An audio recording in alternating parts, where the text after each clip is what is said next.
Quero convidar os irmãos a abrir a palavra de Deus na Epístola de Paulo aos Colossenses, capítulo 3. Leremos desde o verso 1 até o verso 7. Este texto fala da nossa nova vida em Cristo, em que consiste esta vida, e mostra as implicações práticas da nossa união com Cristo e da obra que Ele realizou. E assim diz a palavra do Senhor. Colossenses, capítulo 3, do 1 ao 7. Portanto, se fostes ressuscitados juntamente com Cristo, buscai as coisas lá do alto, onde Cristo vive assentado à direita de Deus. Pensai nas coisas lá do alto, não nas que são aqui da terra, porque morrestes e a vossa vida está oculta juntamente com Cristo em Deus. Quando Cristo, que é a nossa vida, se manifestar, então vós também sereis manifestados com ele em glória. Fazei, pois, morrer a vossa natureza terrena, prostituição, impureza, paixão lasciva, desejo maligno e a avareza, que é idolatria. Por estas coisas é que vem a ira de Deus sobre os filhos da desobediência. Ora, nessas mesmas coisas andastes vós também noutro tempo, quando vivíeis nelas. Amém. Meus irmãos, nós temos visto que este capítulo 3 de Colossenses nos traz as implicações práticas da nossa união com Cristo e daquilo que Ele realizou por nós. O apóstolo Paulo começa o capítulo dizendo que nós já fomos ressuscitados com Cristo e também de que nós morremos com Cristo, nos versos 1 e 3. E por isso ele nos convida a buscar as coisas lá do alto e a pensar nas coisas lá do alto, e não nas que são aqui da terra. Por coisas da terra, Paulo está especialmente se referindo às heresias dos falsos mestres de Colossos, que procuravam propor uma vida cristã onde você teria que fazer algumas coisas para conseguir um tipo de espiritualidade superior. Eles pregavam um tipo de misticismo baseado em visões, em culto de anjos, um tipo de gnosticismo que alegava ter um conhecimento superior, que era adquirido à medida que alguém participava de algum rito secreto, típico das religiões de mistério. Eles pregavam um tipo de legalismo, onde a salvação dependia da prática de determinadas obras, inclusive de leis, prática de leis cerimoniais, como a guarda de dias santos, como a abstinência de certos alimentos, e como a prática da circuncisão. E eles também pregavam um tipo de ascetismo, que era uma forma de negar mesmo as coisas lícitas referentes ao corpo, a fim de ascender no mundo espiritual, pois eles criam que havia uma série de emanações entre a matéria e o puro espírito, pois para eles a matéria era má, e eles negavam a plena divindade de Jesus. O apóstolo Paulo diz que os colossenses, e também isso serve a nós, não precisavam de nada disto. Tudo o que eles tinham, Cristo já tinha feito por eles. E tudo o que eles precisavam fazer era viver na prática pela fé, tomando posse dessa nova realidade que eles têm em Cristo Jesus. E é a partir do verso 5 que Paulo vai descrever como é que nós devemos viver, visto que Cristo morreu em nosso lugar, ressuscitou e nós morremos e ressuscitamos com Ele. Ele vai nos dizer em que consiste buscar as coisas lá do alto e pensar nas coisas lá do alto.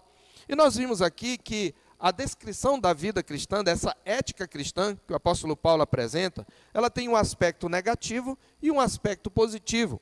O aspecto negativo diz respeito ao modo de vida que nós devemos abandonar, aos velhos padrões de pensamento, aos velhos padrões de comportamento, uma vez que somos nova criatura em Cristo. E o lado positivo, ele diz respeito ao tipo de vida que nós agora devemos ter. Para tratar do fato do lado negativo, o apóstolo Paulo se utiliza de dois verbos. O verbo fazer morrer, no verso 5, e o verbo despojar-se, no verso 8. Ele está exatamente mostrando que nós devemos mortificar na prática a nossa natureza pecaminosa, que ele chama de natureza terrena, ou literalmente membros sobre a terra. E nós devemos nos despojar, trazendo a ideia de um despice. Nós estamos tratando apenas desse primeiro verbo, fazer morrer. A vida cristã consiste em um contínuo morrer para si mesmo e para a sua natureza pecaminosa. A vida cristã consiste em um contínuo despojar da força da carne, do poder do pecado, que nós podemos hoje fazer, porque estamos em Cristo Jesus. E nós já vimos na semana passada a primeira parte dessa lista de pecados aqui descrita, no verso 5, a prostituição, a impureza, a paixão lasciva, o desejo maligno e a avareza, e na verdade até aí o desejo maligno. Esses pecados, como nós vimos, estão ligados à sexualidade. Hoje eu gostaria de meditar sobre o último desses pecados dessa primeira lista. Uma segunda lista está ali no verso 8 e verso 9. Mas o último pecado dessa lista é a avareza, que é idolatria. Esse pecado é ligado às nossas posses. E neste último pecado da primeira lista de vícios, Paulo diminui o ritmo. Nós encontramos aqui uma diminuição de ritmo, onde ele acrescenta uma conjunção em um artigo. Observe que ele menciona, ele relata num só fôlego os pecados de ordem sexual: prostituição, impureza, paixão lasciva, desejo maligno e a avareza, que é idolatria. Essa diminuição de ritmo está enfatizando a avareza como um vício que nós precisamos prestar atenção. Um vício no qual, como disse William Hendrickson, se resumem todos os outros. Por quê? A avareza é uma das faces da cobiça. Na verdade, a avareza é um desdobramento da cobiça. E você sabe, a cobiça é aquele pecado proibido no 10º mandamento. Por sua internalidade, a cobiça, na verdade, é o primeiro pecado que cometemos antes de todos os outros. Antes de tomar do fruto, a mulher o desejou, o cobiçou. E a avareza é aquilo em que a cobiça se transforma, como nós veremos, e veremos o porquê. Paulo acrescenta aqui que a avareza é idolatria. Ele fala isto também no capítulo 5, verso 5 de Efésios, onde ele fala que o avarento é um idólatra. E como nós veremos, meus irmãos, a avareza não é só ligada ao dinheiro em si. Ela é ligada, na verdade, à questão do ter, à questão da posse.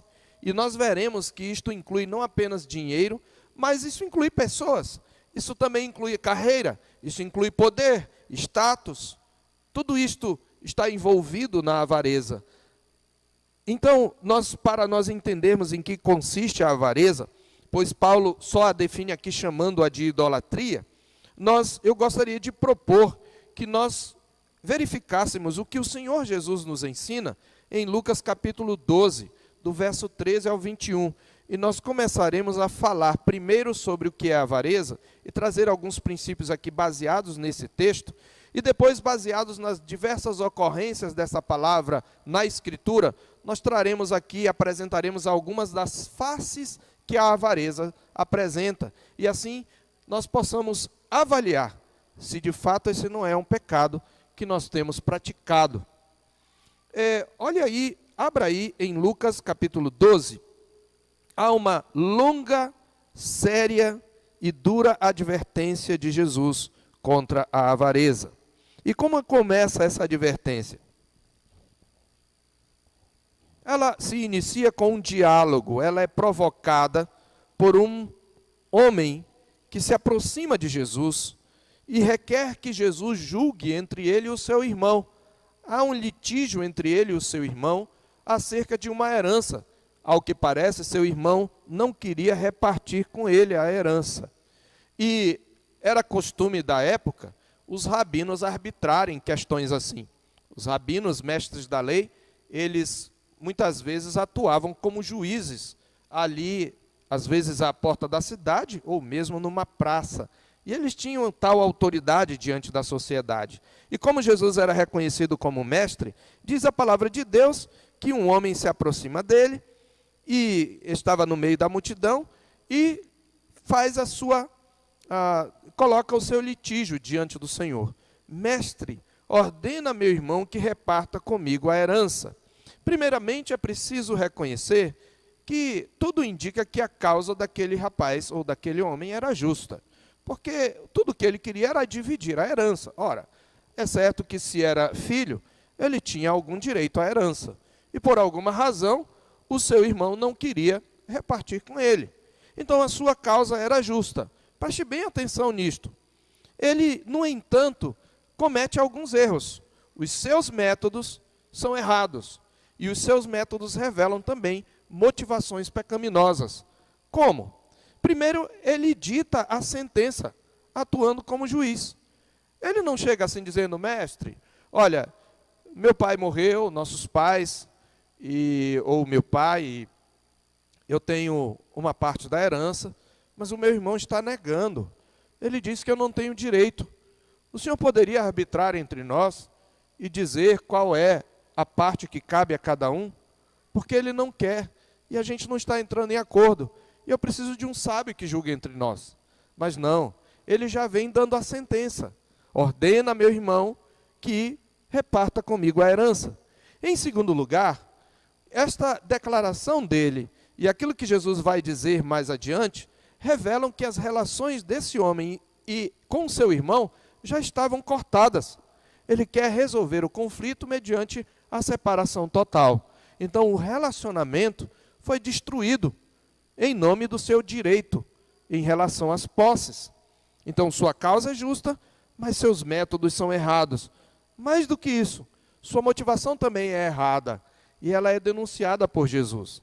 É interessante que Jesus se recusa a ser juiz e partidor entre eles, mas Jesus atua como juiz sobre eles. Jesus diz: homem, quem me constituiu juiz ou partidor entre vós? Esta palavra partidor diz mais do que separar os bens. O Senhor Jesus está dizendo: eu não vim aqui para dividir vocês. É certo que há outro contexto em que Jesus disse que veio para causar divisão. A conversão a Jesus cria uma divisão entre o crente e o ímpio. São de duas realidades diferentes, mas aqui a divisão é de outra natureza, é por causa das posses. E Jesus diz: quem me constituiu divisor entre vocês? E aí, Jesus julga apontando o verdadeiro problema. E qual é o verdadeiro problema? Qual é a verdadeira motivação daquele homem? A avareza.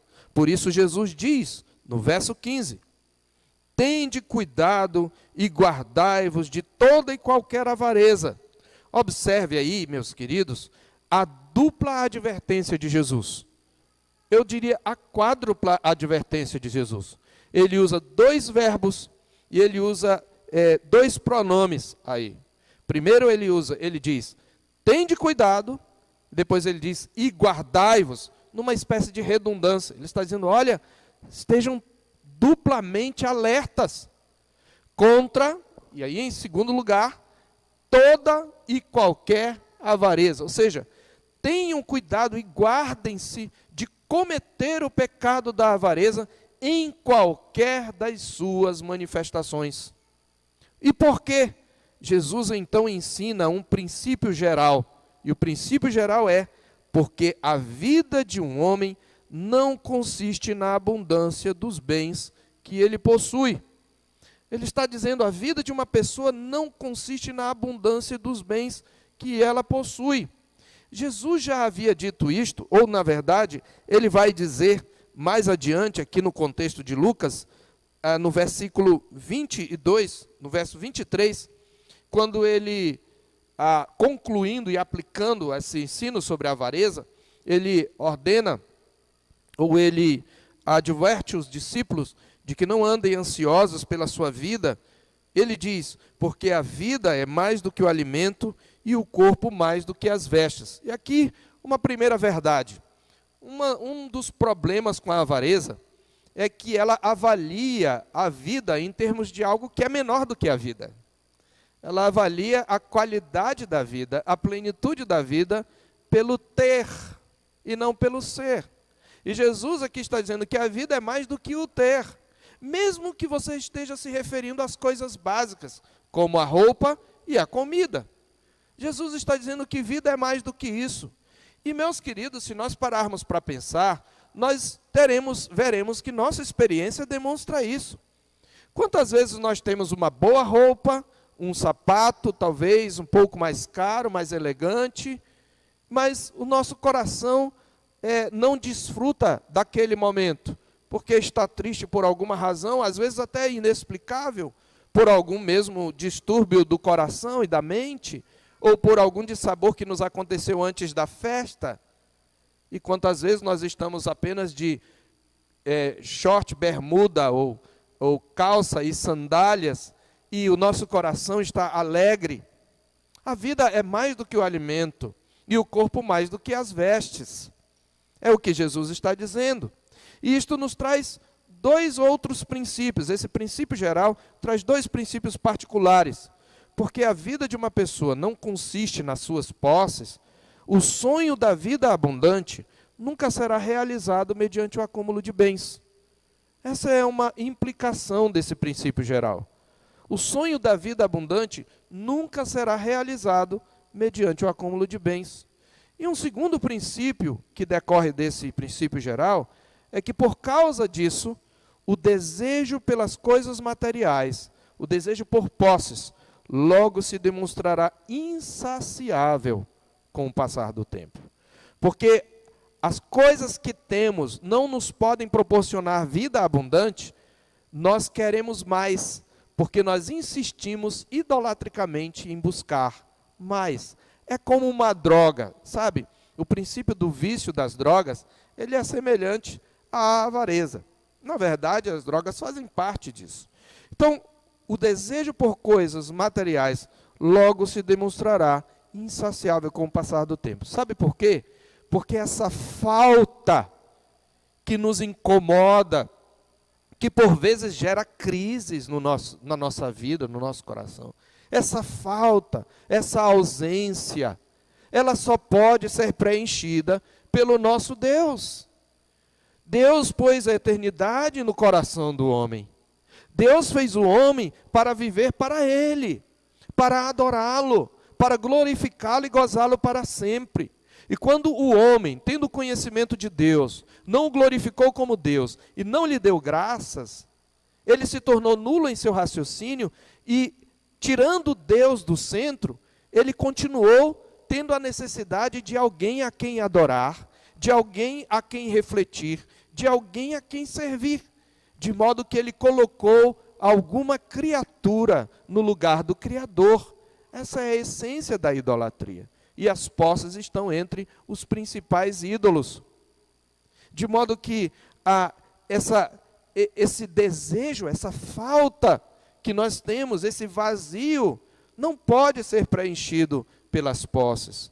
Isso nos leva a o que nós poderíamos considerar a essência da avareza.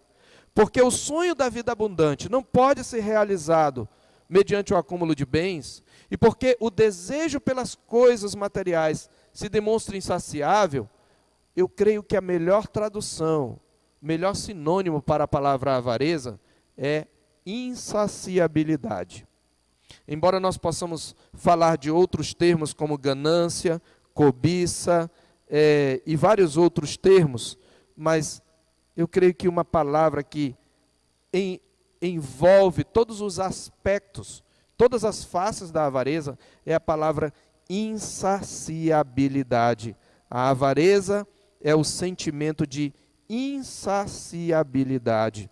E Jesus, então, para ilustrar e aprofundar a sua advertência contra a avareza, ele conta uma parábola. Sabe, as parábolas eram histórias fictícias, porém realistas, que poderiam acontecer no mundo real. Histórias do dia a dia. E nessa história, em primeiro lugar, Jesus fala de um homem rico. E as palavras que Jesus usa como o mestre dos mestres são cuidadosamente escolhidas. Na história contada, Jesus vai falar algumas verdades sobre a avareza, que estão implícitas na história. Na sua primeira declaração da parábola, ele diz: o campo de um homem rico produziu com abundância. Veja, ele não diz um homem rico, que tinha muitas riquezas, investiu num campo, plantou, regou, cuidou, e ele conseguiu ter uma boa colheita. O campo é o sujeito. Jesus está aqui enfatizando que esse homem recebeu uma dádiva. O que ele está aqui dizendo é que a riqueza é uma dádiva de Deus e não fruto do nosso trabalho ou potencial em última instância. Embora nosso trabalho certamente seja um instrumento, mas não necessariamente colhemos o fruto do nosso trabalho. Tudo que nós temos é de Deus. Deus é quem nos dá. Então, quando ele diz o campo de um homem rico produziu com abundância, ele está dizendo o homem foi presenteado por Deus com uma super safra. De modo que a riqueza é uma dádiva de Deus e não fruto do nosso trabalho ou potencial. Mas esse homem, em vez de ficar feliz e contente, ele, na verdade, vê nisso um problema. Por quê? Por causa da sua avareza. Qual é o problema aí a ser resolvido? O que ele pode fazer com as riquezas? Ele diz, que farei, diz o verso 17, que ele arrazoava consigo mesmo, dizendo, que farei, pois não tenho onde recolher os meus frutos? Esse é um problema que ele precisava resolver. O que eu vou fazer com as minhas riquezas? Bom, havia muita coisa que aquele homem podia fazer com as riquezas. Essa história, ela é contada no contexto de uma comunidade pastoril da Palestina. Então, um homem com tal super safra e sendo rico, poderia ajudar a sua comunidade. Ele podia empregar muitas pessoas. Ele podia pensar em como, por exemplo, chamar os seus filhos, pois esse homem possivelmente, muito provavelmente, era casado, um homem rico na Palestina do primeiro século. Solteiro era uma improbabilidade, né? Então, esse homem, no entanto, arrasou consigo e disse, o que eu vou fazer? E aí ele tem um projeto. Bom, primeiro, no presente, eu vou acumular essas riquezas. Eu vou me assegurar de que elas não vão me escapar. Como os meus celeiros não são suficientes para essa super safra, eu vou destruir os meus celeiros, eu vou reconstruí-los maiores e eu vou recolher todo o meu produto e todos os meus bens.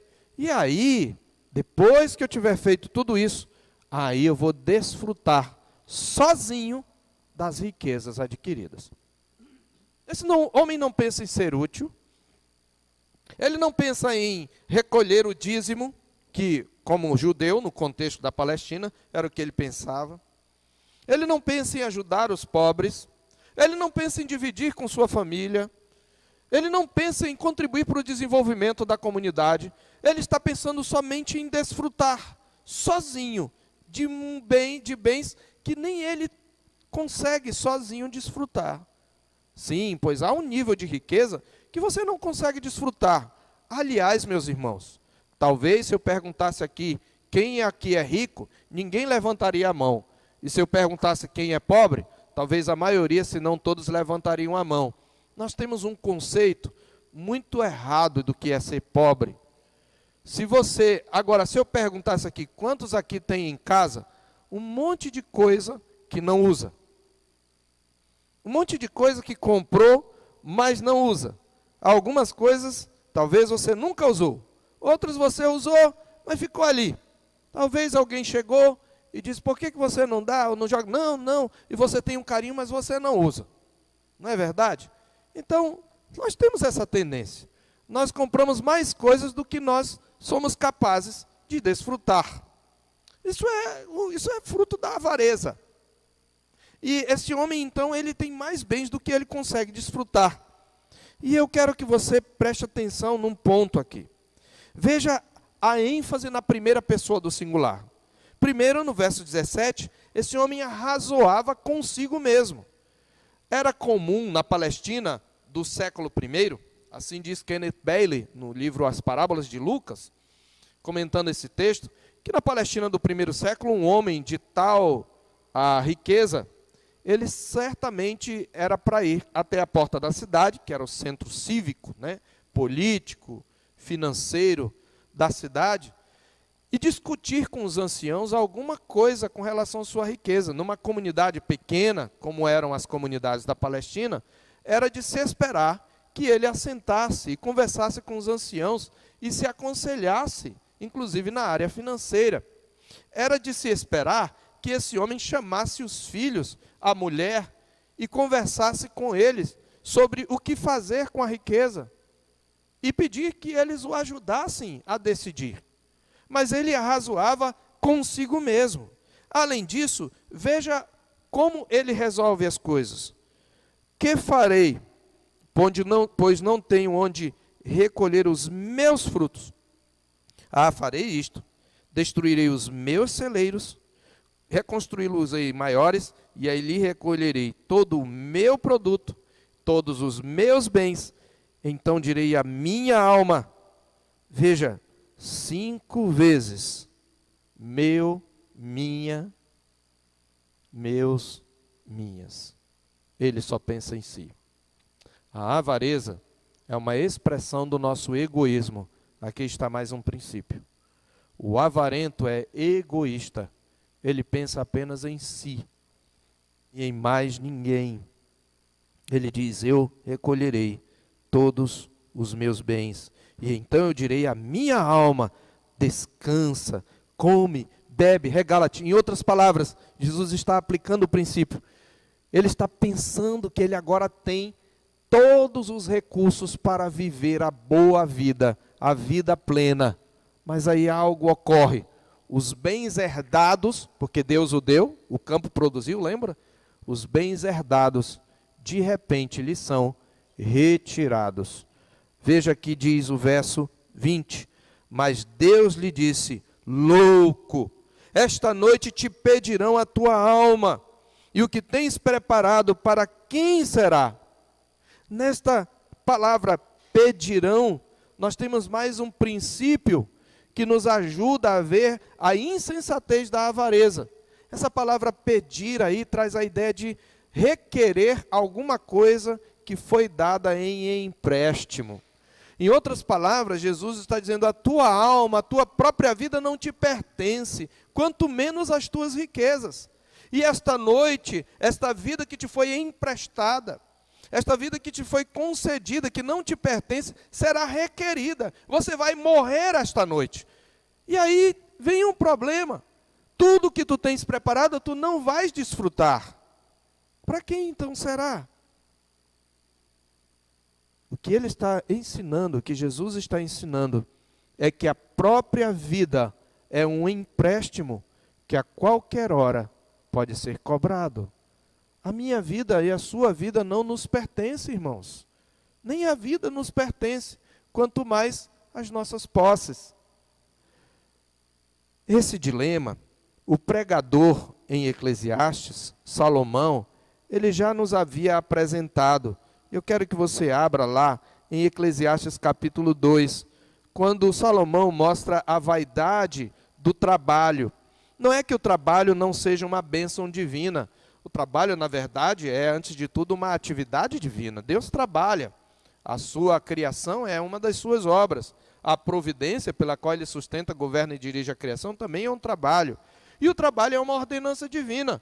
O Senhor, mesmo antes da queda, colocou o homem lá no Éden para o cultivar e o guardar, para lavrar o solo.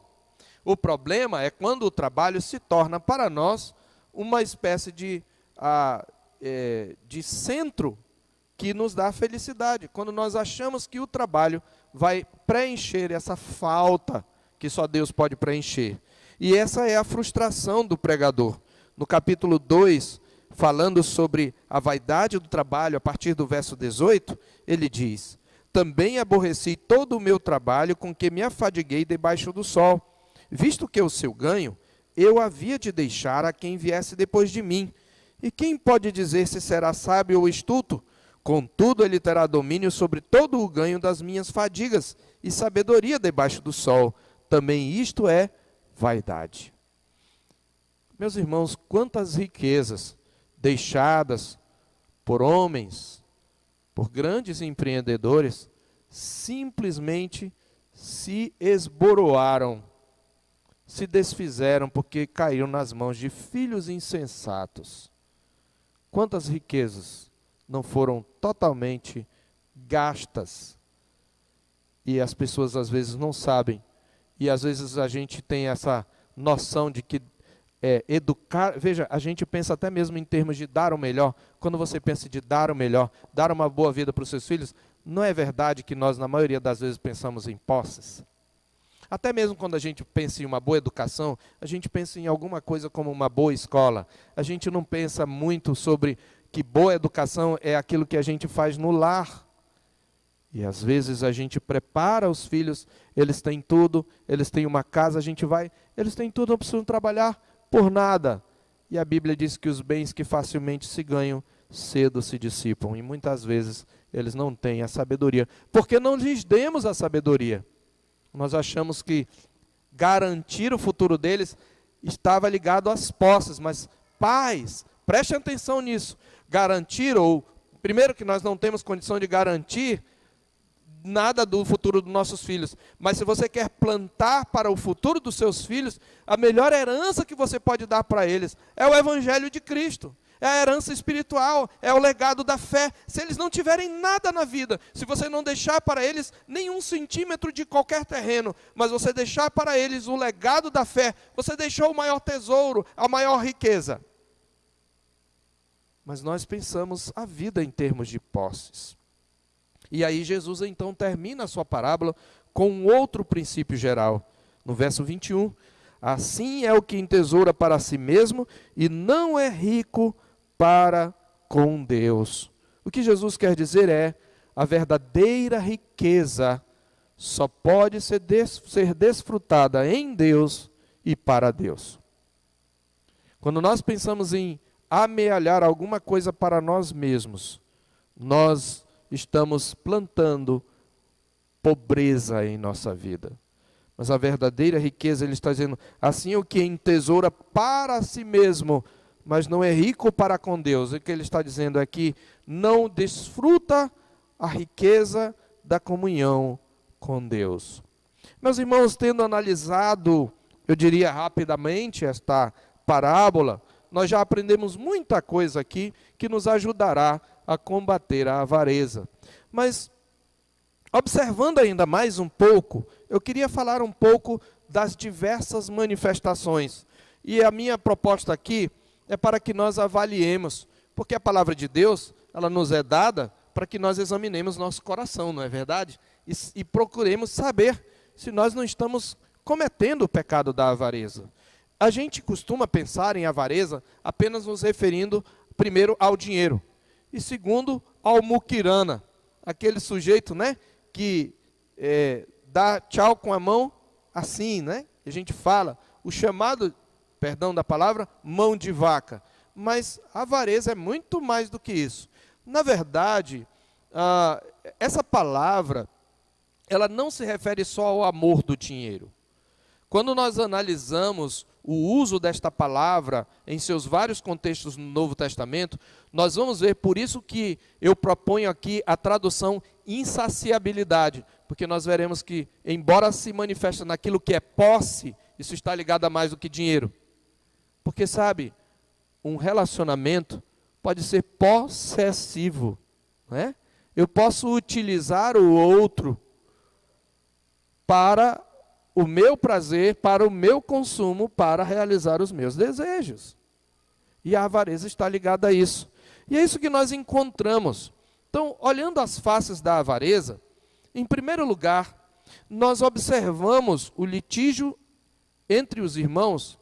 Nesse litígio que motivou a advertência de Jesus, nós percebemos que a avareza se manifesta no apego às coisas em detrimento das pessoas. Então, isso é vamos colocar assim, um primeiro princípio nessa manifestação da avareza. A avareza se manifesta no apego às coisas em detrimento das pessoas. Para aquele homem, o dinheiro, as posses, eram mais importantes que o relacionamento. Ele, por exemplo, não pesou no que era mais valioso e não fez o que a Bíblia às vezes diz: por que não sofreis antes o dano? Por que não sofreis antes a injustiça? Mas vós mesmos causais o dano a vosso irmão. Você lembra do contexto dessa advertência? Ela tem a ver com a avareza, embora a palavra não ocorra lá. Se você quiser, você pode abrir em 1 Coríntios, no capítulo 6, e você verá essa repreensão de Paulo. Eram irmãos que estavam levando outros irmãos à justiça por causa de questões terrenas, possivelmente litígio em relação a posses. E por que Paulo os está advertindo? Porque eles eram irmãos, membros da mesma igreja. Eles deveriam ser julgados por irmãos e não pelos ímpios. E Paulo aqui diz assim, no capítulo 6, verso 1: aventura-se algum de vós, tendo questão contra outro, a submetê-lo a juízo perante os injustos e não perante os santos? Ou não sabeis que os santos hão de julgar o mundo? Ora, se o mundo haverá de ser julgado por vós, sois acaso indignos de julgar as coisas mínimas? Não sabeis que havemos de julgar os próprios anjos, quanto mais as coisas desta vida?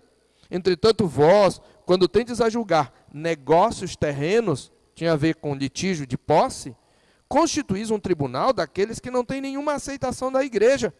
Para vergonha vou-lo digo, não há porventura nem ao menos um sábio entre vós que possa julgar no meio da irmandade? Mas irá um irmão a juízo contra outro irmão, e isto perante incrédulos?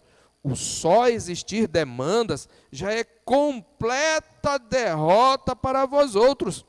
Queridos, esse litígio aqui, esse problema aqui, era um problema exatamente de questão de posses, negócios terrenos. As palavras que Paulo usa é em relação a alguma coisa que alguém achava que tinha direito e eles foram à justiça. É uma vergonha quando, por exemplo, pastores colocam a igreja na justiça por causa de questão salarial.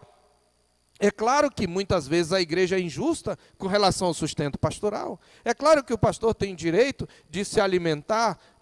Paulo disse, se vos semeio coisas espirituais, será muito recolher de vós bens materiais. Mas colocar a igreja na justiça, e muitas pessoas fazem isto. Crentes mesmo fazem isto. Tentam resolver as coisas na justiça. Eu me lembro de uma grande denominação no Brasil, que teve um litígio lá, entre eles com relação a disputas de presidência, e eles foram ao tribunal. Isso é uma vergonha. Só a demanda já é completa derrota. Imagine isto. Paulo diz assim, por que não sofreis antes o dano, a injustiça? Por que não sofreis antes o dano? Mas vós mesmos fazeis a injustiça e fazeis o dano, e isto aos próprios irmãos. Veja, a avareza, ela nos leva a nos apegar às coisas em detrimento das pessoas. Devemos amar as coisas e amar as pessoas e usar as coisas, mas o avarento ama as coisas e usa as pessoas. Por isso ele tem dificuldade de compartilhar o que tem com os outros. Em segundo lugar, mostrando as faces da avareza, na própria aplicação que o nosso Senhor faz de suas advertências, nós podemos ver que a avareza, ela não se expressa apenas quando você quer ficar rico. Ela começa na simples ansiedade pelo pão e pela roupa de cada dia. Observe como Jesus conclui a sua advertência no verso 22. A seguir, dirigiu-se Jesus a seus discípulos, dizendo, por isso, observe que é uma conjunção conclusiva, por causa da avareza, para que vocês se guardem da avareza, eu vos advirto, não andeis ansiosos pela vossa vida, quanto ao que haveis de comer, nem pelo vosso corpo, quanto ao que haveis de vestir. Veja, e ele repete o princípio com outras palavras, porque a vida é mais do que o alimento e o corpo mais do que as vestes. Se você olhar a passagem paralela de Mateus 6, de 25 a 34, a mesma advertência ali, com algumas variações, ela é precedida por aquela palavra em que Jesus diz, não acumuleis para vós outros tesouros sobre a terra, onde traça e ferrugem corroem, ladrões escavam e roubam, onde ele diz, os teus olhos são a lâmpada do corpo, se os teus olhos forem bons, todo o teu corpo será luminoso, porém se o teu olho for mau, todo o teu corpo estará em trevas, falando do olho ganancioso. Depois ele fala que não se pode servir a dois senhores, porque você vai se aborrecer de um e amar o outro, se devotar a um e aborrecer o outro, você não pode servir a Deus e a Mamon, que era o Deus das riquezas. E aí Jesus conclui do mesmo modo, ou seja, ele está exortando contra a avareza. Ele diz, por isso vos digo, não andeis ansiosos pela vossa vida. Então talvez você pense assim, pastor, eu não sou avarento, eu não faço questão de riqueza, mas você já andou ansioso com relação ao seu sustento de amanhã? Você já ficou ansioso quanto ao que você vai vestir amanhã? A palavra de Deus diz que a avareza começa com a simples ansiedade pelas coisas mais básicas da vida. É isso que a palavra de Deus nos diz. Veja como a avareza é sutil, meus irmãos. Por isso nós devemos lutar contra ela. Não devemos andar ansiosos.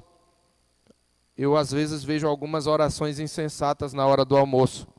Alguns crentes dizem assim: Senhor, ajuda que nunca nos falte esse pão.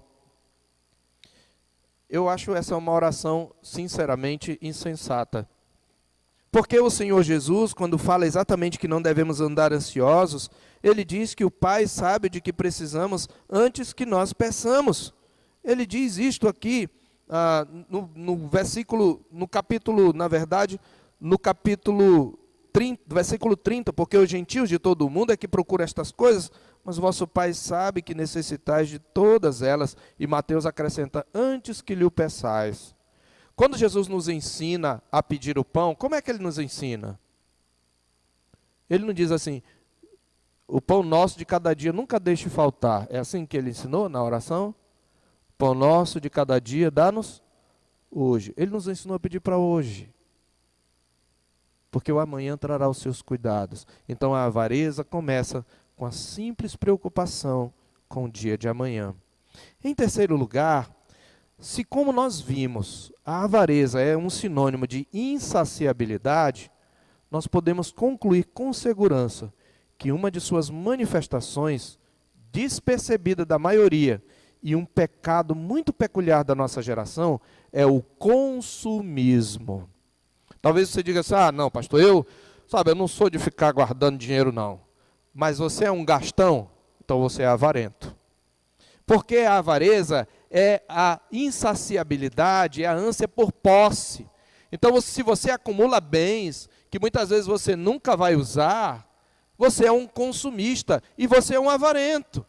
Na verdade, a avareza é um pecado de todo endividado crônico. Veja, endividado crônico. Existem situações que a gente fica endividado, existem calamidades que acontecem, obviamente. Nessa situação agora de pandemia, por exemplo, muita gente teve problemas financeiros. Mas eu estou falando daquele que está sempre em dívida, que está sempre no vermelho, porque ele não sabe ver uma coisa nova, viu um celular novo, ele comprou dele não tem um ano, mas ele precisa daquele celular, ou ela tem 50 pares de sapato, mas precisa daquele sapato, porque ela não tem nenhum que combine com aquele vestido novo que ela comprou para a festa, porque ela tem um outro que ela usou uma vez, mas não, aquele já me viram com aquilo. Isso é avareza. É avareza, meus irmãos. Eu me lembro aqui, hoje pela manhã eu contei a história e gostaria de compartilhar uma experiência com o reverendo Russell Shedd, Dr. Russell Shedd, pastor batista, grande servo de Deus e um expositor que influenciou muito a minha vida. Muitas das coisas que eu prego aqui eu aprendi com ele. E um dia ele estava numa cidade, foi pregar, e era um momento assim de folga, acho que um sábado, e o seu anfitrião disse: pastor, vamos passear um pouquinho, para o senhor se distrair, um pouco, se parecer. Ok, vamos. E aí eles foram para o shopping, né? E aí foi lá para o shopping e andou para lá e para cá com o pastor. E quando terminou, então, eles almoçando lá, ele perguntou: e aí, pastor, como é que foi o passeio? O senhor gostou? Ele falou: esta foi uma experiência interessante. Eu nunca havia estado antes num lugar onde houvesse tantas coisas de que eu não precisasse. Queridos, o nosso mundo nos tenta fazer acreditar que nós precisamos de mais coisas do que de fato nós precisamos. E todos nós admitamos, todos nós temos, em alguma instância, esse pecado em nosso coração alimentado. Nós dizemos muito que precisamos de coisas que apenas desejamos. A palavra de Deus diz: tendo sustento e com que nos vestir, estejamos contentes. Não quer dizer que você não deve poupar. Não, pelo contrário. Exatamente por causa do consumismo, poupar é um ato de boa mordomia. Mas nós precisamos, também não quer dizer que se você tem condições de comprar um carro melhor, de ter uma casa boa, você não vai ter. Mas não é verdade, meus irmãos, que nós normalmente desfrutamos menos do que nós compramos? As coisas que nós compramos, nós desfrutamos pouco, muitas vezes. Isto é fruto do consumismo. Outra face, meus irmãos, da avareza é a busca e o uso da posição ou status em benefício próprio. Pessoa que é muito preocupada com status, seja quando ela tem para segurar, seja quando ela não tem para tentar conseguir, é uma pessoa avarenta, que é gananciosa. Lá em 2 de Pedro, o apóstolo fala dos falsos mestres, que movidos por avareza farão comércio de vós com palavras fictícias. A avareza agora vai ser insuflada nesse período político, né? Alguns, eu diria a maioria daqueles vereadores que nem sequer apareciam nem no seu bairro, agora eles vão visitar o pobre, eles vão abraçar as pessoas, né? Eles vão querer conversar. Por quê? Porque a avareza, a sede de se manter no poder, vai levá-los. Eu não estou dizendo que são todos, mas é a maioria. Não dá para dizer que não é assim. Então, mas veja, são só os políticos. Quantos cupinchas, me perdoe a palavra, quantos apaniguados e cupinchas não se aproveitam desse momento? É agora que eu vou conseguir aquele meu emprego, é agora que eu vou ficar à disposição do vereador, é agora que eu vou conseguir aquele milheiro de tijolo. Isso é avareza. E crentes muitas vezes se vendem, e pastores muitas vezes comercializam igrejas, descaradamente. Esta é a doença da avareza. E a avareza gera corrupção. E por último ainda, meus irmãos, só para a gente concluir, a imoralidade, ela é uma manifestação da insaciabilidade. É interessante que esta palavra, por incrível que pareça, ela está ligada à prostituição também. Lá em 1 Tessalonicenses, capítulo 4, no verso 3 em diante, mas especialmente no verso 6, mas eu quero ler do verso 3 em diante, o apóstolo Paulo diz assim: pois esta é a vontade de Deus, a vossa santificação, que vos abstenhais da prostituição, e que cada um de vós saiba possuir o corpo em santificação e honra, não com o desejo de lascívia como os gentios que não conhecem a Deus. E aí ele diz, e que nesta matéria ninguém ofenda nem defraude a seu irmão. Sublinhe essa palavra defraudar, é a forma verbal da palavra traduzida por avareza. E por que ela está aí? Porque quando você olha o corpo do outro como objeto, quando você abusa do corpo do outro, que você não tem direito, pois não é seu cônjuge, você usa em nome do amor o outro como objeto do seu prazer. O mundo hoje chama imundícia de amor. Aquilo que a Bíblia chama de abominação, o mundo chama de amor. Eu não estou dizendo que todo o sexo é imundícia. O sexo praticado entre o homem e sua mulher, dentro do matrimônio, é puro e santo e deve ser realizado com alegria e prazer para a glória do Senhor. Mas as pessoas, elas querem sexo sem compromisso, e isto por causa da insaciabilidade. A insaciabilidade leva ao vício sexual. Veja como a avareza é um pecado amplo em sua manifestação, porque o outro é objetificado, ele é objeto do meu prazer. Nós precisamos tomar cuidado, meus irmãos, com a avareza. A palavra de Deus nos mostra que nós devemos crescer nesta área e nós devemos mortificar a avareza. Na exortação do Senhor, nós aprendemos, enfim, já concluindo, que a avareza, ela prioriza o eu e as coisas deste mundo, em detrimento de Deus e do seu reino. É por isso que Jesus, ele conclui a sua exortação dizendo: buscai, pois, em primeiro lugar o seu reino e a sua justiça, e todas estas coisas vos serão acrescentadas. Meus irmãos, como nós podemos vencer a avareza? Bom, nós lemos um texto que fala sobre isto. Nós precisamos reconhecer tudo aquilo que Jesus falou, a saber, que a vida de um homem não consiste na abundância dos bens que ele possui, que as riquezas têm um elemento de decadência. E nós precisamos então entender o que é que de fato nos faz desfrutar da verdadeira vida. E o apóstolo Paulo, ele encontrou o antídoto contra a avareza é o contentamento. A palavra de Deus diz que grande fonte de lucro, lá em 1 Timóteo capítulo 6, se você quiser pode abrir lá, já concluindo e aplicando, a grande fonte de lucro, diz o verso 6, é a piedade com o contentamento. Porque nada temos trazido para o mundo, nem coisa alguma podemos levar dele. Tendo sustento e com que nos vestir, estejamos contentes.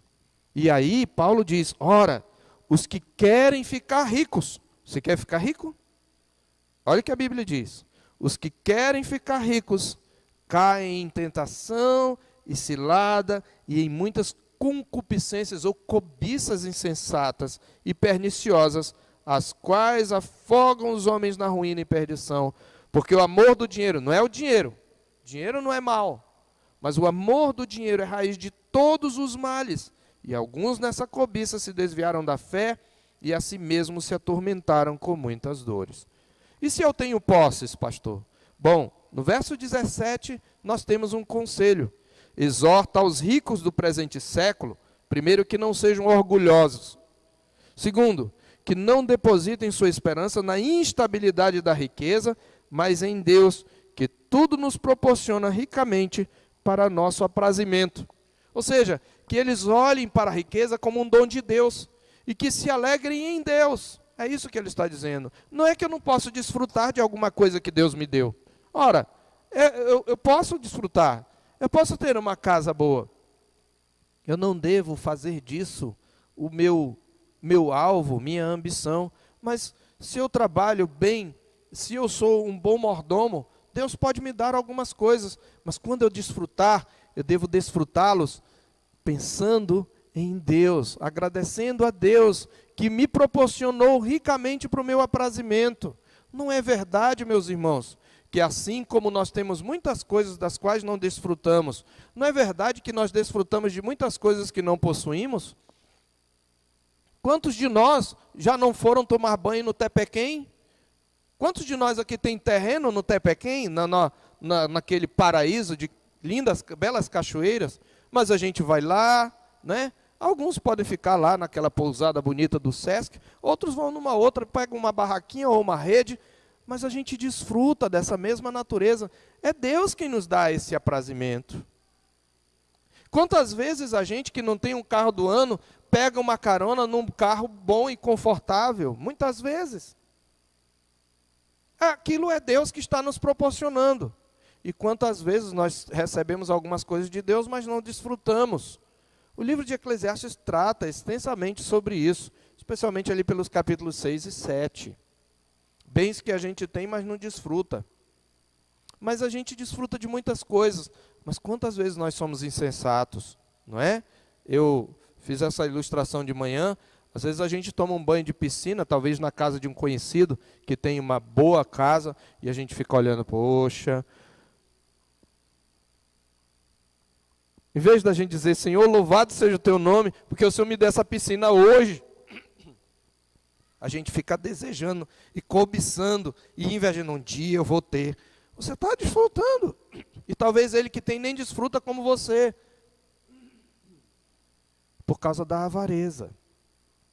Então, se eu tenho, eu devo desfrutar louvando a Deus. E tendo sustento com que me vestir, eu devo estar contente. Mas, queridos, o grande sinal de maturidade é quando nós estamos contentes, mesmo quando não temos o suficiente. E é isto que Paulo demonstra no capítulo 4 que lemos na nossa liturgia. Você lembra? Ele diz, porque aprendi a viver contente, no verso 11 de Filipenses 4, porque aprendi a viver contente em toda e qualquer situação. Este é um sinal de maturidade. Este é um antídoto contra a avareza. Que aprendamos a viver contentes com toda e qualquer situação. Ele diz, tanto sei estar humilhado, como também ser honrado. De tudo e em todas as circunstâncias, tenho experiência, tanto de abundância como de escassez. tanto de fartura como de fome, assim de abundância como de escassez. Sabe por quê, irmãos? Porque quando a gente tem o pecado da avareza, por mais que a gente tenha, a gente não consegue ficar contente. E é isso que Paulo está dizendo. Quando eu tenho fartura, eu não deixo que isso me encha de orgulho. Eu reparto com quem não tem. O apóstolo Paulo mesmo fala aos ricos do presente século que eles acumulem para si tesouros, bolsas que não desgastem, que eles façam o bem com sua riqueza. Talvez você possa dizer, pastor, olha, eu se fosse rico eu ia fazer isso. A gente nunca se acha rico, né? A gente sempre se acha pobre. Mas me diga uma coisa, você tem mais do que o comer? Pobre é aquele que não tem o que comer, não tem com o que se vestir, não tem um teto para morar. Esse é o pobre. Se você tem essas coisas, você não é pobre. Se você, além do comer, beber e vestir, você pode tomar um sorvete no final de semana, você não é pobre. Se você pode chupar um picolé, você não é simplesmente pobre. Se você pode fazer isso com seu dinheiro. Se você pode ir ao shopping e comprar um sanduíche, mesmo que seja mais barato, você não é pobre. Porque você tem mais do que você precisa. Se você tem uma moto, se você tem um carro, pobre anda a pé. A gente sempre, como disse o reverendo João Paulo Tomás de Aquino, se acha o Lázaro de alguém. Mas o crente tem que se achar o rico de alguém. Quem é aquele que eu posso ajudar com as minhas posses? Ajudar o pobre é uma boa vacina contra a avareza. E dar o dízimo também. Investir no reino de Deus. Investir naquilo que não desgasta. Que o Senhor Deus, meus irmãos, possa nos lembrar qual é o segredo do contentamento. Paulo diz, tudo posso naquele que me fortalece. Cristo é o segredo do perfeito contentamento. Nós cantamos, eu tenho Cristo em minha vida, eu tenho tudo, nada me falta. Paulo, quando encontrou a Cristo, diz, o que para mim era lucro, eu considerei perda por causa de Cristo. Sim, considero deveras tudo como perda, por causa da sublimidade do conhecimento de Cristo Jesus, meu Senhor, por amor do qual perdi todas as coisas, e as considero como refúgio para ganhar a Cristo e ser achado nele, não tendo justiça própria que procede de lei, senão a que é mediante a fé em Jesus Cristo. Se eu tenho Cristo, eu tenho tudo. E eu preciso sempre lembrar, Cristo é tudo o que eu preciso. Tudo o que vier é apenas sobra, é um acréscimo, é um bônus. Se é que eu posso chamar de bônus diante do meu Senhor. Que o Senhor Deus nos ajude a fazer morrer todos os dias a avareza. Todos os dias.